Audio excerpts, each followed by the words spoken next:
Alors bonjour à vous tous et toutes en ce vendredi 21 mars 2025, qui sonne d'ailleurs le début du printemps, et bienvenue à ce partage tiré de l'Évangile selon Saint Matthieu. Et Seigneur, au début de cet Évangile, instruis notre intelligence et nos cœurs aux profondeurs de ta parole.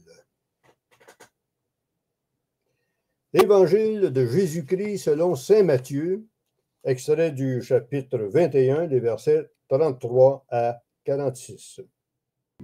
Une lampe sur mes pas, ta parole, une lumière sur ma route.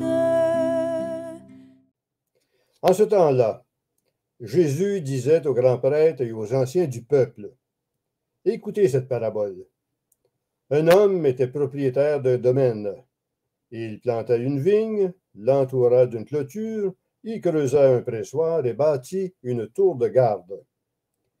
Puis il loua cette vigne à des vignerons et partit en voyage. Quand arrivait le temps des fruits, il envoyait ses serviteurs auprès des vignerons pour se faire remettre le produit de sa vigne. Mais les vignerons se saisirent des serviteurs, frappèrent l'un, tuèrent l'autre, lapidèrent le troisième. De nouveau, le propriétaire envoya d'autres serviteurs, plus nombreux que les premiers, mais on les traita de la même façon.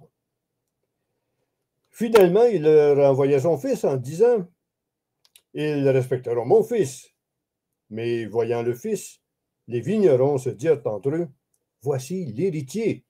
Venez, tuons-le, nous aurons son héritage. » Et ils se saisirent de lui, le jetèrent hors de la vigne et le tuèrent. Eh bien, quand le maître de la vigne viendra, que fera-t-il à ces vignerons? On lui répond, c'est misérable, et il les fera périr misérablement. Il louera la vigne à d'autres vignerons qui lui en remettront le produit en temps voulu.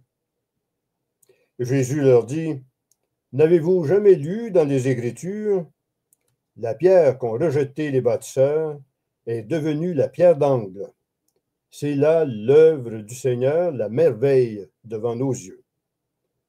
Aussi, je vous le dis, le royaume de Dieu vous sera enlevé pour être donné à une nation qui lui fera produire des fruits.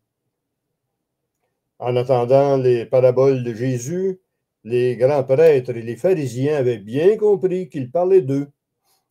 Tout en cherchant à l'arrêter, ils eurent peur des foules, parce qu'elles le tenaient pour un prophète. Acclamons la parole de Dieu.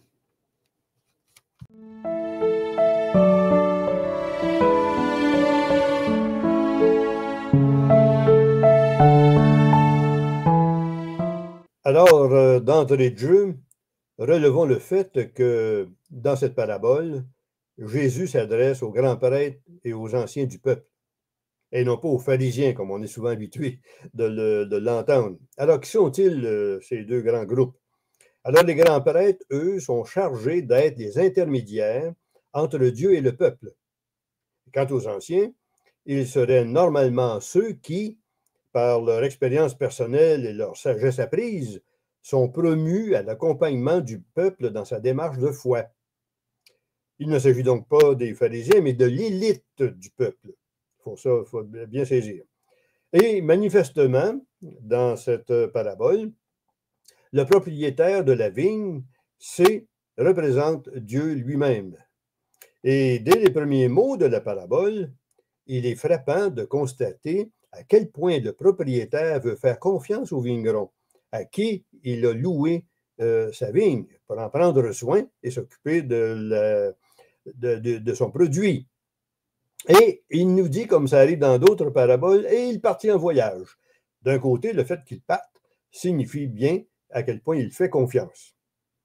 Puis le texte ne dit pas non plus, plus tard, plus loin, qu'il est revenu de voyage, mais que, au temps des récoltes, il envoie 3 de ses serviteurs d'abord prendre les fruits de la récolte. Et on sait ce qui leur est arrivé. Les 3 sont massacrés.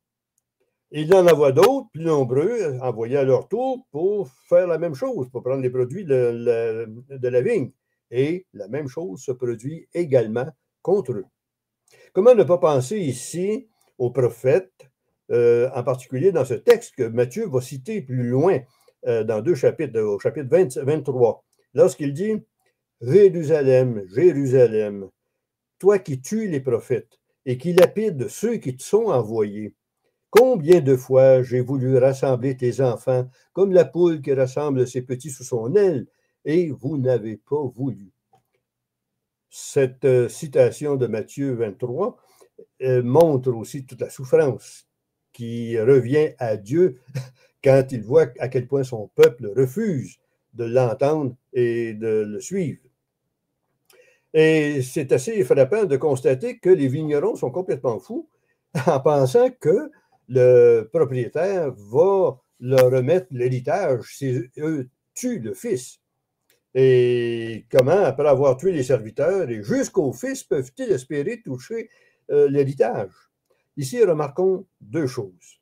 La première, c'est que dans toute cette histoire racontée par Jésus, le propriétaire de la vigne accorde toute sa confiance aux vignerons et il insiste même auprès d'eux. Après qu'ils ont tué les premiers, il en envoie d'autres, en espérant qu'ils vont ouvrir leur cœur et qu'ils vont finir par comprendre.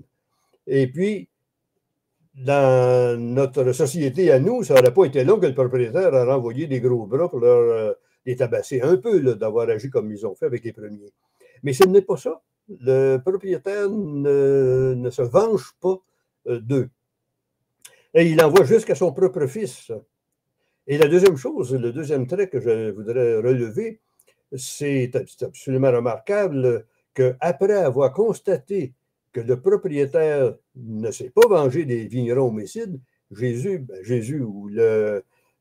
dans la parabole, ne fait pas, lui non plus, de remontrance. Il pose plutôt la question aux grands prêtres et aux anciens pour dire qu'est-ce que le propriétaire va leur faire. Et ce sont eux-mêmes qui se condamnent.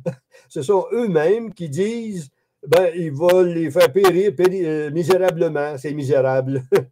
Et ils comprennent un petit peu plus loin, par exemple, que c'est d'eux que parle Jésus. Alors, ils vont chercher un moyen de faire périr Jésus tout de suite, c'est ce que nous dit la fin du texte. Et si bien que, rappelons-nous aussi ce que Saint Jean disait, il est venu parmi les siens et les siens ne l'ont pas reçu. Et rappelons-nous aussi que ce passage, cette parabole que Jésus raconte, c'est après son entrée triomphale à Jérusalem, juste avant sa passion. Il sait très bien qu'il sera mis à mort sous peu. Alors donc, son message prend plus de force encore. Donc, à qui le propriétaire confiera-t-il sa vigne dans ce contexte? À ceux qui vont le recevoir comme leur Seigneur et leur Sauveur. À ceux qui ne prétendent pas prendre la place de Dieu lui-même, comme le font les vignerons. À ceux qui, par conséquent, se reconnaissent assez pauvres pour aller travailler à la vigne du Seigneur et, rappelons-le, comme c'est dit dans un psaume, si le maître ne construit la maison, en vain travaillent les ouvriers. Ils reconnaissent donc que c'est lui le maître et à qui ils veulent donner toute leur capacité à le suivre. Donc, pour nous aujourd'hui, ça veut dire aussi que le Seigneur nous fait confiance exactement de la même manière. Il frappe à notre porte. Il attend que nous ouvrions la porte. Et puis, il veut prendre le repas avec nous et nous envoyer à sa vigne. Il veut nous faire confiance à ce point que nous soyons les fidèles témoins de son amour et de sa miséricorde. Allons donc à la vigne du Seigneur en chantant et en proclamant ses merveilles d'amour et de miséricorde. Ne rejetons pas la pierre d'angle que Jésus, mais reconnaissons-la à l'œuvre parmi nous.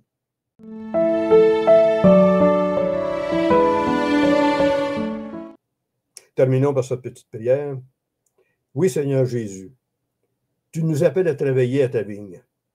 En ce temps de carême, tu nous plonges au cœur de notre foi et tu nous demandes, m'aimes-tu? Tu ajoutes même, veux-tu? Tu insistes auprès de nous.